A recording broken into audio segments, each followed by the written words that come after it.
Hoy vamos a hablar sobre el secreto mejor guardado de las finanzas públicas. ¿Por qué después de cada ciclo económico tenemos más gasto público y más deuda pública? Pues probablemente por este fenómeno que vamos a comentar hoy.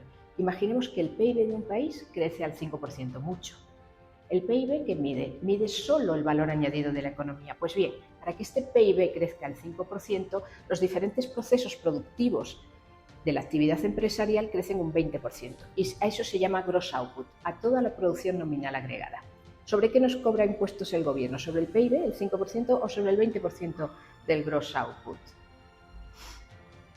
Efectivamente, nuestros gobernantes no cobran por este 5% del valor añadido que genera el pan, cobran impuestos en cambio sobre la tierra donde se cultivó.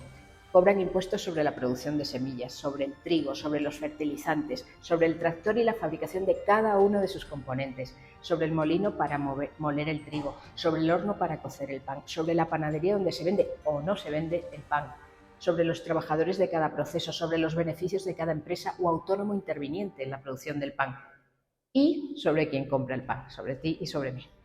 Nuestros gobernantes nos cobran impuestos por cada fase productiva y por cada trabajador, empresario, autónomo y consumidor de cada proceso hasta llegar al pan. Y eso quiere decir que la recaudación final de impuestos fue sobre ese 20%, sobre el gross output, no sobre el 5% final del valor añadido del pan. Dice Huerta de Soto que este es el secreto mejor guardado de las finanzas públicas.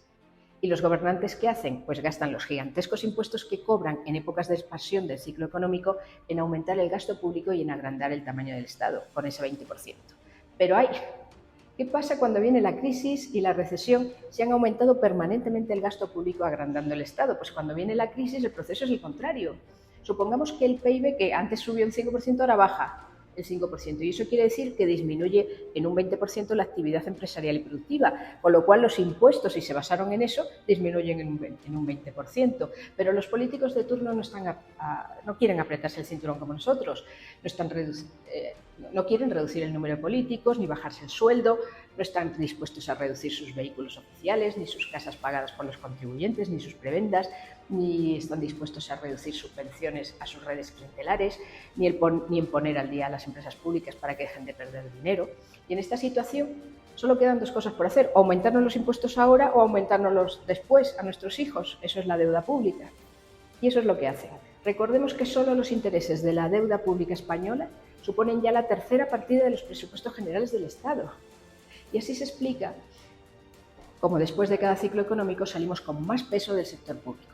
En el caso de España, el gobierno de Sánchez no solo ha gastado el 20% del gross output en los momentos mejores, sino que los fondos Next Generation también han ido a acrecentar el Estado. Y así nos ha convertido en un país pobre oficialmente.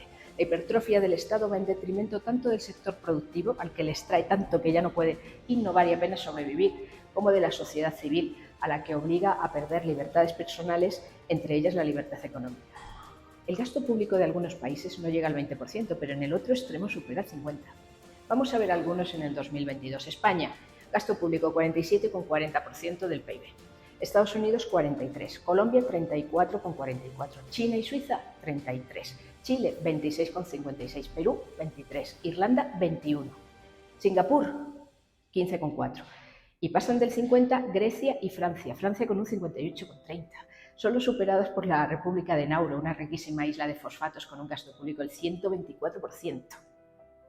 Recordemos que a principios del siglo XX los países occidentales teníamos un gasto público de alrededor del 12%, como es el caso de Estados Unidos. El impuesto sobre la renta no existía. Se incorporó en el siglo XX para financiar las guerras, la Primera y Segunda Guerra Mundial, y era de forma provisional, pero ahí se ha quedado, porque la guerra es la salud del Estado. Resultado: Estados Unidos ha pasado en un siglo del 12% al 43% de presión fiscal, en una espiral creciente, igual que el resto de países occidentales. Y hoy vemos por qué, después de cada ciclo económico, los gobernantes imponen más gasto público y más deuda pública. ¿Y quién lo paga? El sector productivo. Pero curiosamente son esos mismos gobernantes los que echan la culpa al sector productivo.